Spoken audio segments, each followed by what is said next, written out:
Jacob wrestles at Peniel.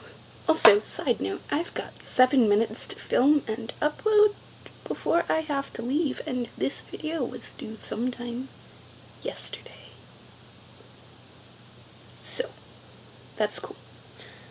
The same night, he got up and took his 2 wives, his 2 mates, and his 11 children, and crossed the ford of the Jabbok. Cool. He took them and sent them across the stream, and likewise everything he had had. Jacob was left alone, and a man wrestled with him until daybreak. When the man saw that he did not prevail against Jacob, he struck him on the hip socket, and Jacob's hip was put out of joint as he wrestled with him. Then he said, "Let me go, for the day is breaking." But Jacob said, "I will not let you go unless you bless me." So he said to him, "What is your name?" And he said, "Jacob." Then the man said, "You shall no longer be called Jacob, but Israel, for you have striven with God and with humans, and have prevailed." Then Jacob asked him, "Please tell me your name." But he said, "Why is it that you ask my name?" And there he blessed him. So Jacob called the place Peniel, saying, "For I have seen God face to face, and yet my life is preserved." The sun rose upon him as he passed Peniel, limping because of his hip. Therefore, to this day, the Israelites do not eat the thigh muscle that is on the hip socket, because he struck Jacob on the hip socket at the thigh muscle. The word of the Lord. So, some fun things to talk about. First of all, this is not the first time that Jacob has kind of seen God. A couple of stories ago, I don't know how many weeks ago this would have been, but in chapter 28, verse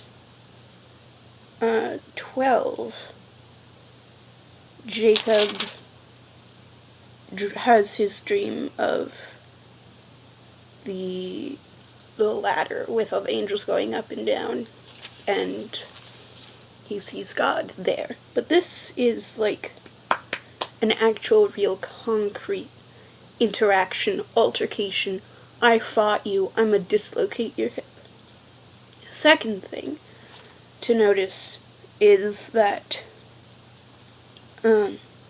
Israel means the one who strives with God. However, it could also mean God strives. We're a little shaky. We're a little shaky on what it actually means, but we're pretty sure it means the one who strives with God.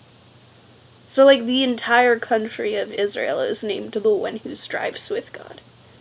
This is the story of the one who strives with God.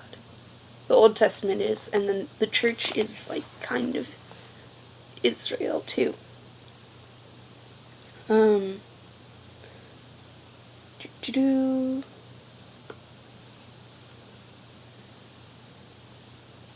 Also, where it says, where God, or some people think that this isn't God and that this is just an angel. So that comes from the fact that where this being says, "You shall no longer be called Jacob, but Israel, for you have striven with God and with humans," it can also be translated as, or with divine and human beings, and divine beings kind of can include angels. So, finally, Peniel means the face of God. So that's why he names this place Peniel, because he saw the face of God. Also, I just think it's really cool that the way God reaches out to him is through dislocating joints. It's like, hey, I relate. So, where do we see God in wrestling? We see God in the struggle. This is evidence that Our faith is not supposed to be stagnant, and we are not supposed to be afraid of getting dirty. Where do we see ourselves? I guess in Jacob. Maybe we don't. We should. We should be willing to engage. We shouldn't be afraid. Whether our engagement looks like actually wrestling with a physical incarnation of God, or whether that's limited to asking questions. And it's difficult to figure out what's a valid question and what's heresy, but just ask. Odds are you're going to be fine if you just ask.